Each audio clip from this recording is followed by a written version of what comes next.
Sunday, 17th of March, that's St Patrick's Day, and the coffee, well, it's smelling pretty good. There's a light dusting of snow on Mount Arthur, and that always brings the hope of animals coming to the lowlands. When I'm feeling peaceful and content, all the animals on the farm are too. They pick up what you're feeling. My dogs are chill in the kennel, they'll go for a walk soon, and then my brother will come over with his girlfriend and they're going to look after them because I'm going over to Blenheim to play for St Patrick's Day at Biddy's Irish pub, or it's actually called Biddy Kate's Irish pub, and that's in Blenheim, and they'll look after the animals while I'm away and look after the farm while I'm away. I'm looking forward to it. It's a celebration just for the hell of celebrating for me. I mean, St Patrick's Day means a lot to a lot of people, but to me it's a reminder of all my Irish friends that I spent many years working with over in Europe in the days when I was a musician, and I think about them.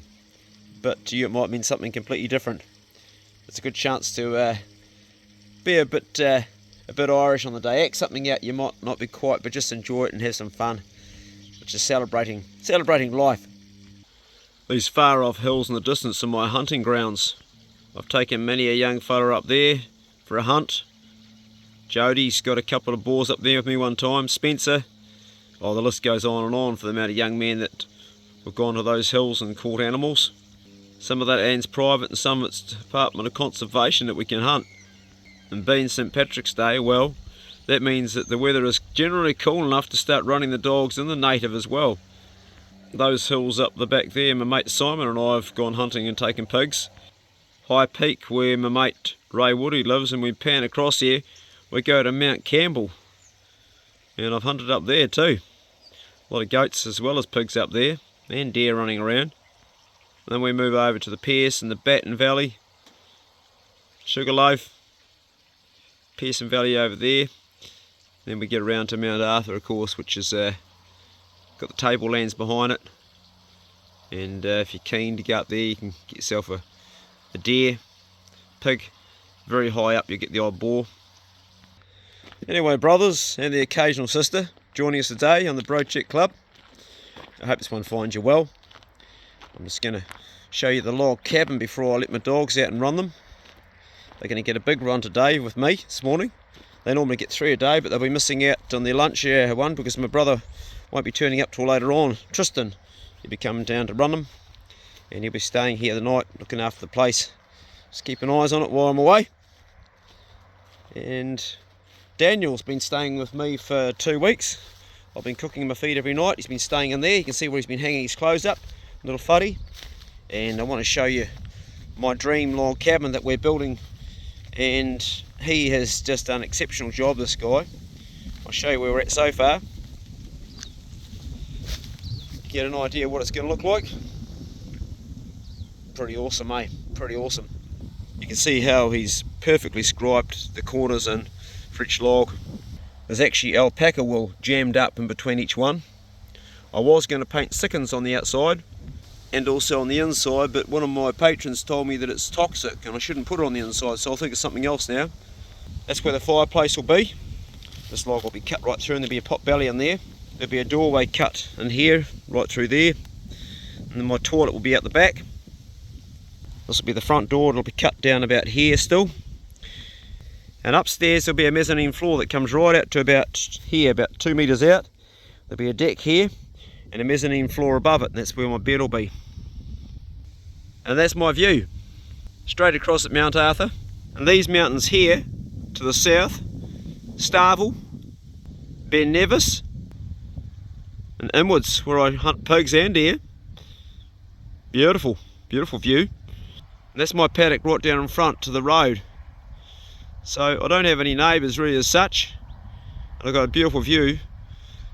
It's Clint's place over there. Clint's got the business construct. He built the little fuddy that Damo stayed in for a year and Daniel's currently been staying in. And you can see the colour on the trees. That means we're definitely hunting very soon, if not right now. Oh, that's good. So 141 forestry permits have opened up for applications. You can put your application in right now. The actual opening date is 13th of April we'll be hunting. I'll be driving to my friend Kim's place beginning of April to pick up a puppy for a mate. That bloody cheeky pukeko and the sheep there. Then I'll be driving down south to drop that puppy off and to pick up a going dog my mate Richard has made up for me. I don't know too many blokes around that are blessed as I am. I'm very much blessed. I mean, you imagine having a mate that goes to the trouble of breeding a dog, and you know how much work that is and what it costs, and then hunting that dog as a puppy where it's not catching anything with his main dogs and making it up into a going dog, showing it 50 pigs and then gifting it to you. I've gifted a lot of puppies, but gifting a dog that's going, that is next level. So I'm pretty blessed to have friends like that, and I don't take it for granted. And I've got a handful of mates that are real true mates. I've got a lot of mates that call themselves mates that aren't mates. They happy to take from me but never give. But then I've got ones like Richard, and I got a handful of guys like that there, but very, very blessed. And I think that our friendships that we have with people like that are something that we need to really look after and nurture and keep contact. And us men aren't very good at being social. We have a tendency to, well, I have a tendency, maybe other men are better than me, but I'm a bit of a fuddy-duddy. I'd stay on the farm all day and go and see nobody. People come around and see me. Maybe it's because I have a little bit of social anxiety when I go to a private party or something. Not a private party, actually open parties. If I go to a private party, I'm okay, but if I get invited to go out somewhere to people I don't know, I generally say no because I don't feel that comfortable. Then again, today I'll be entertaining 300 or 400 people and I don't know them and I feel very comfortable. That's my domain. So we've all got our comfort zones. We're going to down this coffee and take dogs for a walk. Morning, Super Duck. How you doing, mate? You alright, eh? You're not eating your feed. If you don't eat it, the sparrows will eat it. I think it's time we clean the shit out of that pond rather than put water in it, eh? That'll be the last time, and after that I think we just take it out. Because you've been doing shit in it. I do like the shit on my garden, but no, that's too healthy for you to be smashing and splashing around in and drinking and crap. You can eat this, mate? You can eat this here? It's a story, you not eat that? No? No? You can eat that, eh? Eh? No? You can eat that, eh? No? No? I raised a duckling in my bedroom, so she's, you don't have to bite. Easy, easy, easy, easy, easy, easy, easy, eh? Eh? Get all shitty. Get all shitty. Easy, it's bloody sharp. Yeah? Yeah, eat that up. Well, the sparrows eat it. Otherwise I'll tip it back in the bag. Before I walk the dogs, I'll give this a really good water. This is my 30 metre long raised bed that I built with the help of friends. Stuart Webb, Wayne, a whole lot of guys helped me build this. Damo. My first year of growing kumara. And maybe we get a good crop, maybe we don't. I don't know how it's going to go. We'll see how we get on. I've got it growing down here too. And I've got this one growing on metal. I'll show you what I've done. Down in here you can see there's this flashing. I've got two flashings, one on the other side, one here, one over there. And I've got all the dirt in between. And I've got carpet on the bottom, so the tubers can only grow so far down. They don't go right to the dirt, so they grow fat. And I eat these leaves quite regularly. They're actually very high in vitamin K, and they're good for you. This here's my sub-irrigated planter box, and I fill it up with water. I'm going to leave that one walking the dogs, because she's right down low. The ground's got dry again. You can see that there. Normally it should be moist up to there, so this has got plastic lining in it. You can see the plastic there, and it's got rocks and stones at the bottom, then dirt on top. And down here is where the overflow is. So if it gets too much water, it overflows, so you can't actually ever overflow it. Meaning overflowing it at the top. That always stays reasonably dry. An absolute bumper crop of these this year. Huge amount of the old little cherry bomb tomatoes. Righto. Oh, go walk dogs. Oh, that's so good. Good morning, Poe. G'day, mate. G'day. I heard that Johnny does the same thing as you, mate. Barks, in the kennel like that. The dog I'm getting, Johnny, does the same thing apparently. Get a bit excited, don't you, boy, eh? Bit of a bark up. Hey, Pace, how you doing, buddy, hey? Fucking lovely, man. Well, you'd be happy at St. Patrick's Day today. Dash, Roy. Straight to get an apple off the tree. Look at that, straight away. Got your apple, Pace, eh? Got your apple. What you got, mate? You got your apple, eh? What you got, Pace, eh? They love to munch the apples. I don't know how much they can actually process. What do you got, Po? You got an apple too, have you? Hey? What you got, Po? Hey? You got an apple? Good girl. Right, mate, we stick a rope on you, don't we? Because you got a tendency to run away. Every morning I take these 2 buckets of water down to the ducks. It's my farm boy exercises. Right, buddy, we'll let you off. You don't run away too far, okay? He's going to try and get out, but I've actually blocked the fence where he gets out. Po looking for rabbits. More likely rats, actually. She doesn't chase rabbits, she chases rats. They self-exercise, these guys. Nuttle around in the paddock all day. He'll run right around it 3 or 4 times. Right, we're heading down there. Take a couple of buckets of water because the pond is dried up. Nut's going to go around the periphery, the hole outside, trying to find a hole to get out because he's a bit like that. I've got them all blocked pretty much. My mate said to me, why don't you stick a tank down there, you know those ones that wheels, those plastic containers you fill up with water, you can trundle them down, you got water. But the truth of the matter is, I actually enjoy the ritual of carrying the buckets down every morning, come down with the dogs, it's a workout on the shoulders and the top, a few exercises, and it's a wee sort of thing I enjoy doing. So when the rains do come and the pond's filled up, I'm actually going to miss the work. It's not like I haven't got enough work to do around here, it's just a little ritual I enjoy doing, taking the dogs down every morning and giving the ducks some water and putting some feed in their feeder. I don't have their feeder full all the time because if it's full all the time the pukekos will just empty it because they're smart bastards, they're clever, they're more clever than the ducks. Good boy. Po's just spotted somebody down the front. Dogs are always in guard mode around here. She's my guard dog pretty much here. What's that, Po? Nut must be wondering where the hell all the holes have gone he used to get out. I went round with the fencing pliers and a roll of wire and some nails and a builder's apron and I blocked them all. Where the water runs out of the property down by the road just there, you can see I've got 2 bits of wood going to the centre and then below that piece going across, that's where he was getting out underneath, but that's blocked up too now. Morning my fat feathered friends, how you going? You got some food here, hey? Yeah, a bit of food? Alright, here it comes. There you go, tearing it, tearing it. Good boy, Pace. And as you can see, the duck pond's just completely dried up. So we've got this kid's paddling pool here, and I've got a drum in the middle of it I have. That's the clean water. And by filling that one up all the time like this, and any overflow, it cleans out the water and keeps that clean for their drinking water. And the rest keeps their pond, they can just cool themselves down and they swim around and they actually drink clean water. That way they're not shitting in their actual water. Works really well. Well, they're not shitting in the water they drink at least. It just stops them getting any sort of infections, which they can do. One comment came from a guy called Alan Scottmore, and Alan, thanks for your comment too, bro. He was talking about, well, he said to me, why are you so anti-pharmaceutical medications? And I better correct myself on that one there, Alan. You're right, I might come across as that, but I'm actually not at all. Some of you might have noticed that my voice is sometimes a bit croaky and I might seem a little bit breathless. That's because for the last 4 months now I've had pericarditis, and I'm currently on a drug called colchicine, which is a pharmaceutical drug, and I wouldn't be without it. It's getting the inflammation down in my pericardium.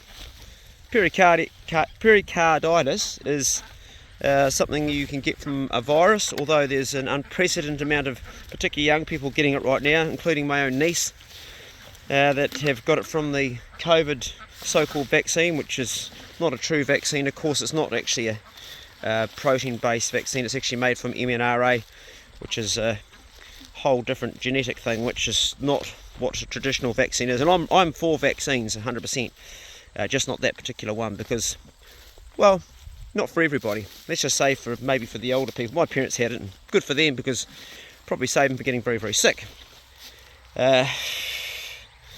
Me, however, I got this pericarditis from a virus, and that's how you can get it too.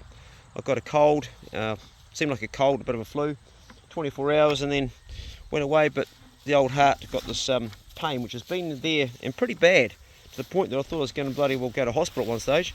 But now that I've got a pharmaceutical drug, colchicine, which is actually a toxin. You can't give it to children, it'll kill children, but adults can have it. Oh, they're trying to get a mouse in here somewhere.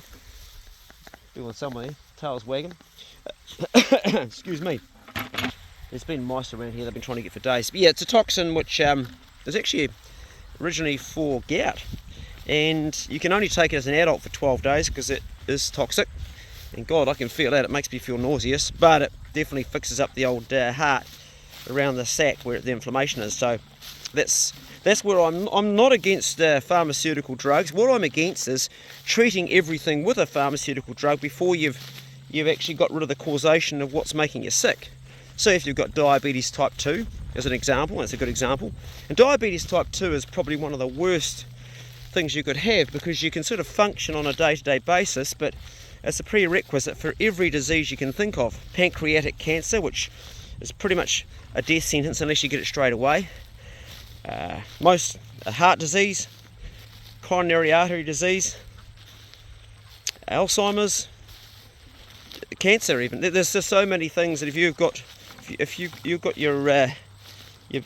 become insulin resistant, it really makes it very, very difficult for you to not escape one of those diseases. So if you've got that there, if you've got diabetes type 2, you really need to correct it, and you can, and that's a good thing. Because it's a foodborne disease most of the time. Most of the time it's foodborne. And it basically, you might want to go to a carnivore diet, although I wouldn't recommend that because there's no long-term studies of the outcome of carnivore diet. Short-term, we know there's really good results for people. And people on carnivore and keto or ketovore, which is what I used to be on, really good short-term results, but the long-term studies, there's just none of them. And I know from my own experience that being on a ketovore diet, which I was, I developed coronary artery disease. And there's a classic example of me not doing what you would generally do. It was like, okay, I've got to remove the causation. And no stent, no medications, and 2 years later, and my coronary arteries are doing a lot better, and I'm feeling a lot better. It's not just feeling though, the main thing is the numbers. You can say I feel good, but until you do the blood numbers, my LP little a is 6, that's right off the chart just about. My HS, high sensitive CPR, that's your C-reactive protein, that's very, very low. My ApoB is low. Everything's looking pretty damn good. So that's what you look at is the numbers. You can say, oh, I feel good, but actually you could have a atherogenic lipids. You could have atherogenic lipids in your blood continually building up that soft plaque that's going to cause a stroke, a thrombotic episode, or even a heart attack, and you wouldn't know. So oh, the dog just saw something. It was a bird flying past and they all took off. They are so keen to go hunting. They are so keen. Me too. Right, I'm going to carry on up the hill. The good thing about this hill here is, it is a hill as it goes up there, is you can set your rifle range, like you put your target there and you can go over here 100 metres and sight your gun in, and you're shooting into a hill with no backdrop. You know, what she found this time is that a rabbit. You can see these guys are just amped to go hunting. Out of there, out of there, out of there. So it's a hole that goes both ends. Leave it, out of there. It's either a rat. Where you go, Pace? Yeah, it could be a rat hole. We'll leave it though. Leave it. Come on. Come on. I can always find out how my health is doing myself anyway by walking up this hill when I'm talking, because I know when I'm feeling really, really crook. I can't really talk and walk at the same time going uphill, particularly when I'm carrying stuff. I realise, oh yeah, can feel it in the chest, and I know that the old pericarditis is still hammering me a bit. This morning it's there, but nothing to make me get too concerned about. So I'm looking forward to pumping out a good set on stage tonight at the Biddy Kate's Irish Pub. And if you're in Blenheim, come down and say g'day. Kick off at 7 o'clock, and I'll be going to, not too late because I'm not going to go crazy on myself this year. I'm going to look after myself, but it's a dog's life on a farm, isn't it, eh? She has a good life, this girl. She's retired, but I will hunt her again this year, I think. We'll take her out. We'll see how we go. We'll keep her by my side at least. This boy should really be retired too, but we'll keep him in close. He can come for the ride. We won't leave you at home, will we, mate? We'll take you with us. And back up to where the Bruno cabin will eventually be. I call it the Bruno cabin because my dog, Bruno, is buried right in the middle of it, underneath that concrete, right under down there. If any of you want to know how to build a log cabin, or you want to follow me, or even contribute to my work, jump on my Patreon, because I'm doing updates every week when we build it. I think I put 5 updates last week, step by step as we go along. There's everything there to build your own cabin if you do want to build one at some stage. You could learn from that. It doesn't cost much. You just put a couple of bucks in a month, or whatever you want to, whatever you think's reasonable. That sub-irrigated planter is still filling up. It's not overflowing. She was dry. I had it down on low flow. Look at that. He's already put himself back in the can away.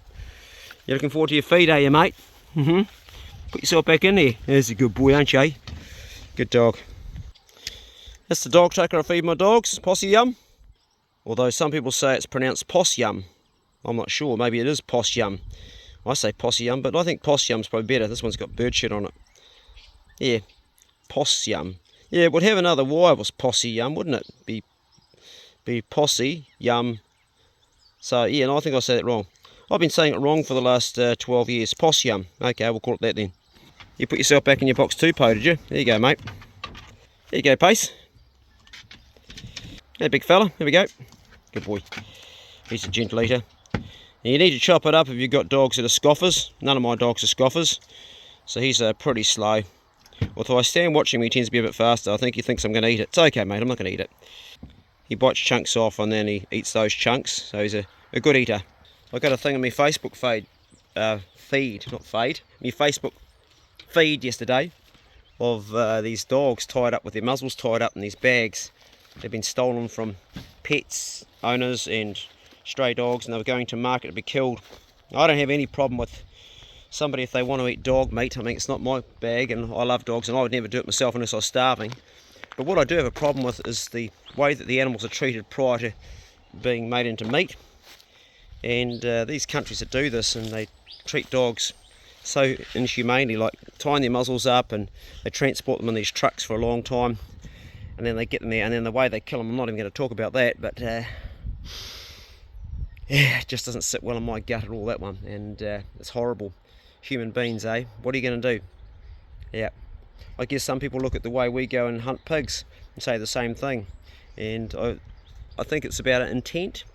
It's your intention which is important. So if you're intending to gather meat, you have a moral and ethic code that you should be standing by within yourself, not one that people say that is to try to do the coup de grace, the kill as quickly as possible, not prolong an animal's suffering. And I have no problem with killing, but I do have a problem with people that prolong and their intent is to prolong that, even if it's just because it suits them. I think that that's where I would draw the line 100%. And I'd if I saw someone doing that around a dog, I think they'd be getting a knock from me, because it's like, yeah, I can't stand cruelty to animals intentionally. I fucking hate it with a passion. And I think a lot of hunters get sort of labelled as people that are like that, and you'll find that in fact 99.9% of all hunters that are good ethical hunters are not cruel to animals at all. They actually care about them, and they want to give them a good clean death as part of it. Killing's part of the equation you can't remove if you want to eat meat, but it's about intent. Like everything's about intent. Anyway, brothers, that's my yarn today. Just thought I'd make one because I haven't done one for a while. It's coming up to 24 minutes on the clock on my phone. I'll switch it off and flick this on for the Bro Check Club this morning. Have a great St. Patrick's Day. Go steady. And don't drink too much, but raise a pint just to celebrating life and St. Patrick's Day. And I'll see you next Bro Check Club video. See you later.